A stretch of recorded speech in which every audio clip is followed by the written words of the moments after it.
창밖의 어둠이 도시의 공포를 덮어 거리에는 차량의 흔적조차 보이지 않았다. 별이 없는 밤. 먼 곳에 반짝이는 불빛도 예전만큼 밝지 않았다. 허묵은 블랙스완 빌딩의 꼭대기에 서서 창밖의 두꺼운 구름을 바라보고 있었다. 좁은 복도에는 그 혼자뿐이었다.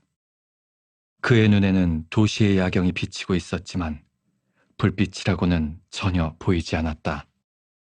곧 빠르지도 느리지도 않은 발걸음 소리가 고요 속에 울려 퍼지며 가까이 다가왔다.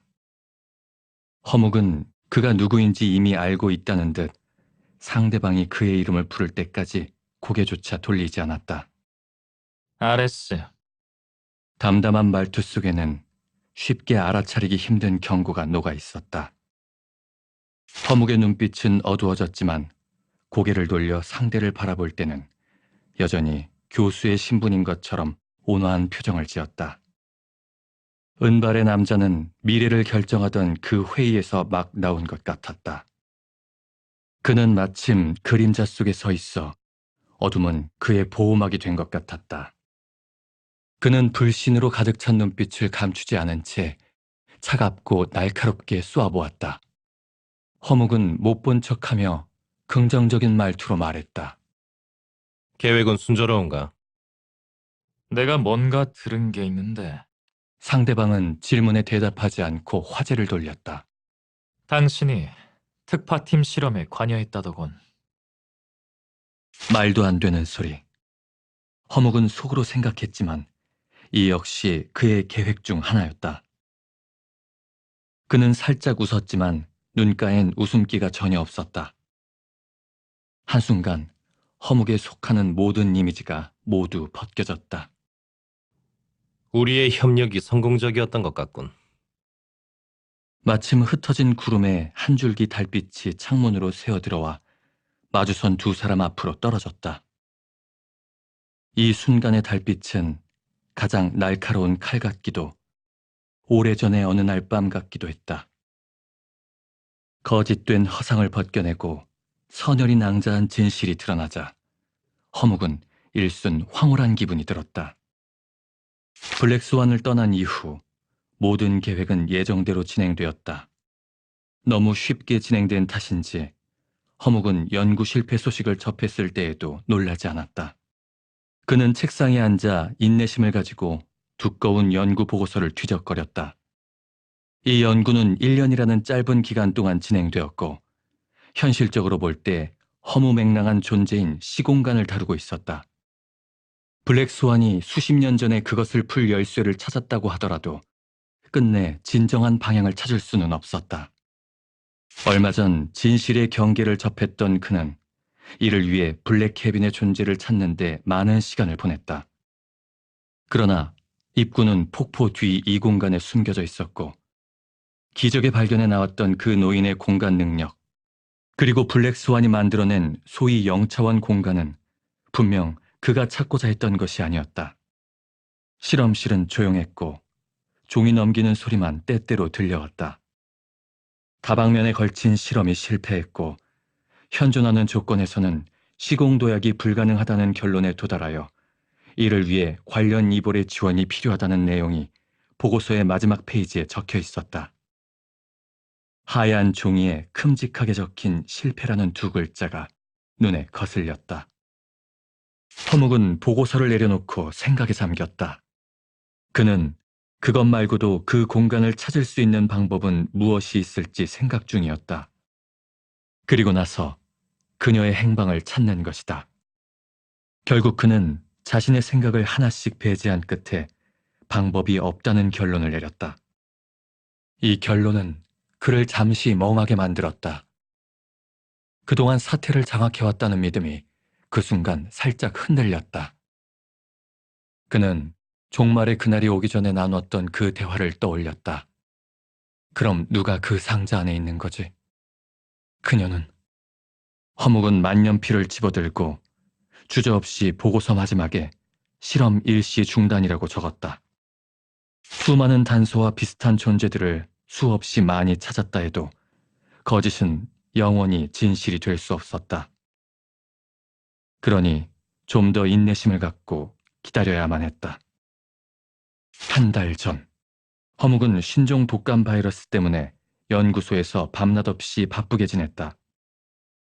빠르지도 느리지도 않은 실험 진도는 그가 일부러 통제한 결과였지만 언론은 그를 천재라고 부르는데 전혀 인색하지 않았다. 그는 바쁜 와중에도 때때로 그녀의 천진함을 떠올렸다.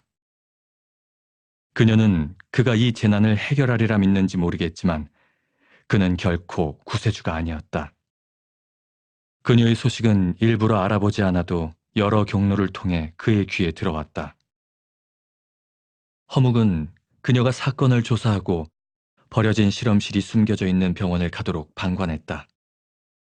그리고 이런 소식을 모두 손에 쥔 채 조직에 전달하지 않았다. 하지만 그녀가 그 축제에 갔다는 걸 알게 되자 허묵도 동요하지 않을 수 없었다. 그가 내려놓은 보고서 앞장엔 바이러스가 잠복 후 마지막으로 폭발하는 일정이 적혀 있었고 그건 마침 축제가 시작하는 시간이었다. 이게 단지 우연의 일치일 리는 없었다. 그는 실험복을 벗고 진행 중인 실험을 내팽개친 채 급히 떠났다. 누군가 뒤에서 어디로 가는지 물었지만 아무 대답도 하지 않았다. 하지만 도착했을 땐 이미 한 발 늦어 있었다. 사방으로 도망치는 광장의 인파 속에서 그녀는 마치 바다로 흘러가는 물 한 방울 같았다. 말할 수 없는 초조함이 가슴 속에 가득 찼다. 허묵은 얼굴을 찡그리며 가슴의 통증을 참았다. 빵빵!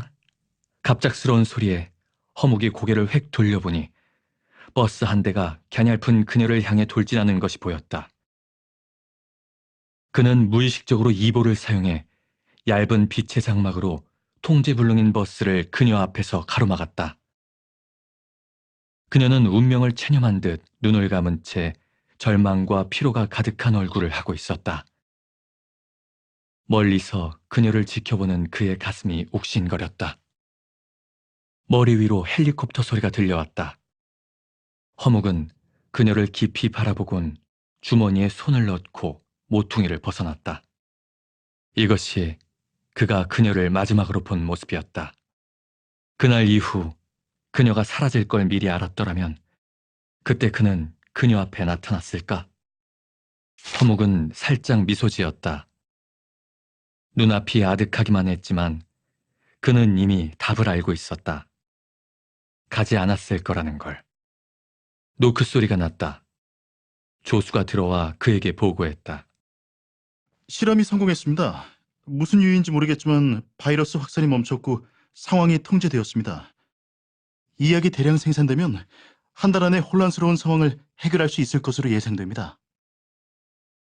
허묵은 연구의 성공에 조금도 기쁨을 드러내지 않고 그저 담담하게 대답했다.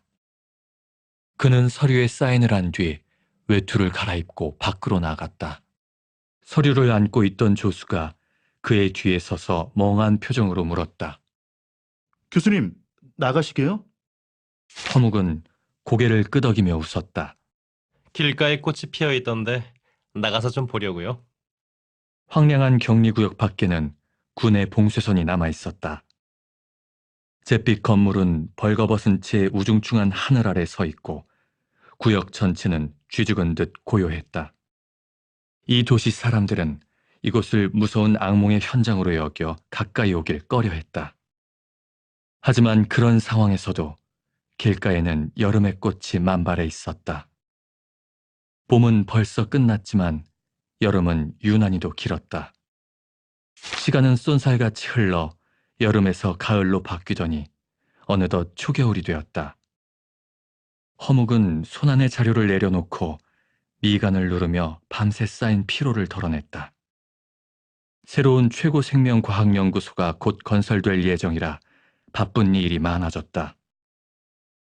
블랙스완은 자취를 감춘 지 오래였고 특파팀이 일부 이볼버 명단을 공표했다. 모든 것이 톱니바퀴에 맞물린 것처럼 최초의 설계자가 바라는 대로 하나씩 맞물려 이어졌다. 갑자기 밖에서 작은 환호성이 들려왔다. 창가로 가보니 어느새 어두운 하늘에 눈발이 날리고 있었다. 그가 창문을 열자 찬바람이 휙 불어와 방 안의 온기를 말끔히 몰아냈다. 올 겨울은 유난히 춥고 눈도 예년보다 일찍 내렸다. 그는 창밖으로 손을 내밀었다. 눈송이 하나가 손바닥에 떨어지더니 순식간에 녹아 물방울이 되었다. 그는 작년에 창턱에 놓은 작은 눈사람을 떠올렸다. 눈사람은 기온이 오르자 빠르게 툭툭 녹아내렸다. 허묵은 가슴을 움켜잡았다. 맹렬한 심장박동은 그가 또다시 그녀를 생각하고 있노라고 알려주는 것 같았다. 하지만 이내 그의 뇌리에 한 장면이 스쳤다. 그의 손으로 그녀의 목을 조르자 그녀는 어쩔 수 없이 고개를 들고 가장 약한 부분을 그의 눈앞에 내보였다. 그녀는 너무나 연약하고 무해해 보여서 손에 조금만 힘을 주면 금방이라도 숨이 멎어 그의 품에 쓰러질 것만 같았다. 허묵은 이 알 수 없는 장면에서 금세 벗어났다. 그는 자신의 펼쳐진 손바닥을 바라보며 깊은 생각에 빠졌다. 분명 한 번도 일어나지 않은 일이지만 마치 직접 경험한 것처럼 느껴졌다. 공포로 떨리는 목의 그 감촉이 아직도 손바닥에 남은 것 같아 손끝이 살짝 흔들렸다.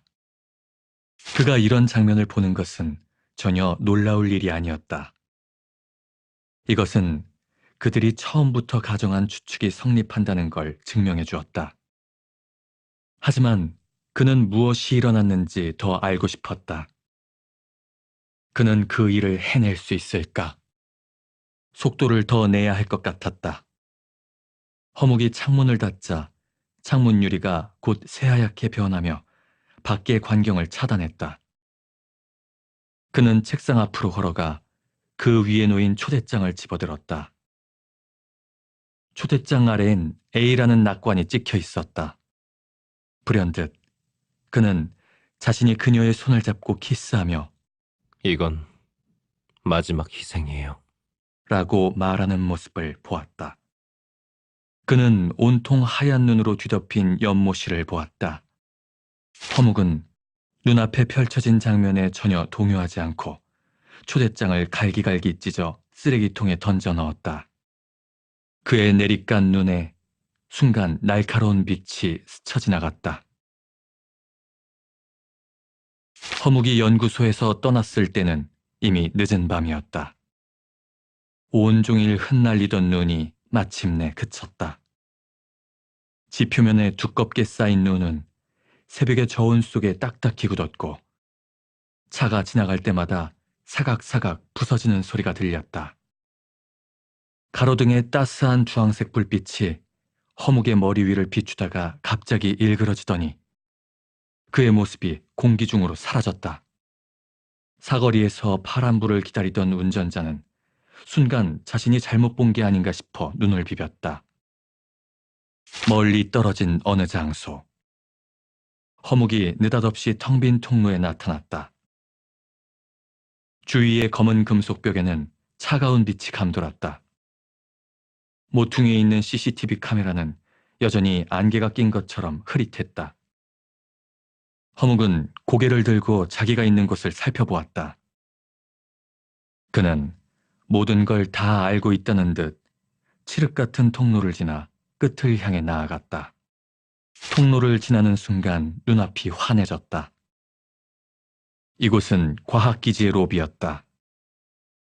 중앙에 거대한 기계 기둥이 수직으로 올라가 지면에 닿아 있었고 둥근 도명 천장의 창에서는 희미한 빛이 새어나와 땅 위에 은은하게 특파팀 표시를 비추고 있었다.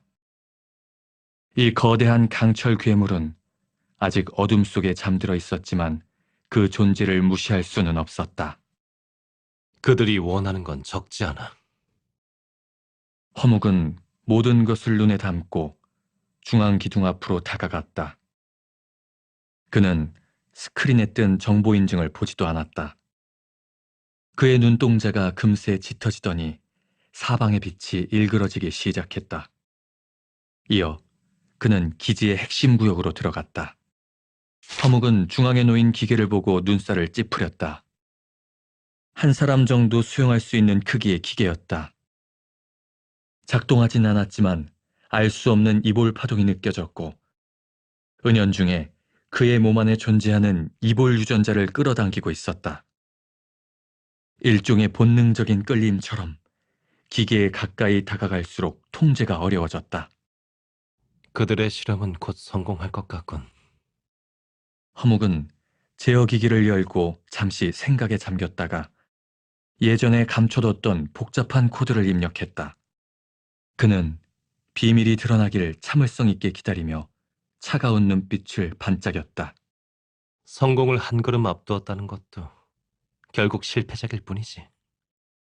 진화를 가속화하는 이 기기가 아무리 성공에 가까운 것처럼 보일지라도 그가 포기했던 연구에서 개선된 실패작일 뿐이었다. 그것은 처음부터 실현 불가능했다. 그에 필요한 유전자 모델을 얻을 수 없었기 때문이었다. 이 핵심이 완성되지 않으면 전체 기기는 빈 껍데기에 불과했다. 가벼운 소리와 함께 기기의 금속 표면이 천천히 펼쳐지면서 그 안에 깊숙이 숨겨져 있던 것이 드러났다. 그 핵은 어둠 속에서 은은하고 부드러운 빛을 뿜어냈다. 지극히 순수한 이볼 에너지가 허묵의 몸을 물살처럼 스치며 그를 한순간 멍하게 만들었다. 그의 눈동자에 가득했던 충격은 숨김없이 억눌린 분노로 변했다. 어떤 끔찍한 추측이 그의 모든 이성을 앗아가며 머릿속 세포가 미친 듯이 빠르게 움직였다. 그가 구상했던 유전자 모델에 유일하게 부족했던 그 부분이 더해지자 실패한 모델이 완벽해졌다는 사실이 놀라웠다. 그가 나지막히 쓴웃음을 지었다. 발산할 수 없는 감정은 그에게 눈앞에 보이는 모든 것을 망치라고 외쳤지만 이성은 그에게 그렇게 해서는 안 된다고 말하고 있었다. 진작에 생각했어야 했다. 아니, 어쩌면 그도 이미 알고 있었지만 무의식적으로 무시했던 걸까? 그의 계획은 완벽했지만 오직 한 사람만이 그의 계획 밖에 있었다. 오랜만에 집에 돌아온 허묵은 문을 열었을 때 낯선 느낌을 받았다. 그가 들른 적도 많지 않은 데다 생활의 흔적도 별로 없어서 집은 아주 썰렁했다. 그리고 그녀가 여기에 남겼던 흔적도 더 이상 남아있지 않았다. 오래전에 보았던 그 색깔도 벌써 기억 속에 빛이 바랜 것 같았다.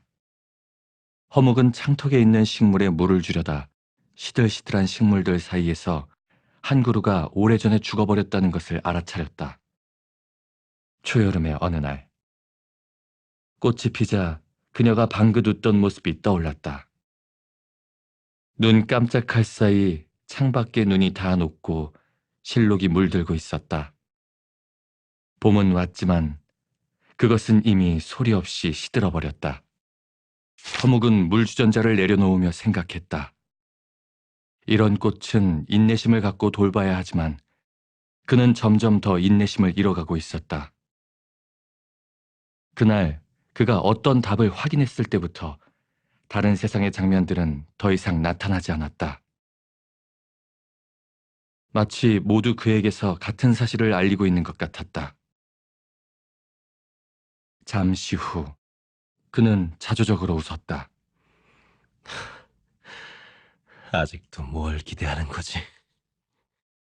그날이 그녀를 볼 수 있는 마지막 날이었다는 것을 알았다면 그의 선택은 바뀌었을까? 답은 아마 그렇다일 것이다. 하지만 이제 와서 그런 걸 말하는 건 부질없는 짓이다.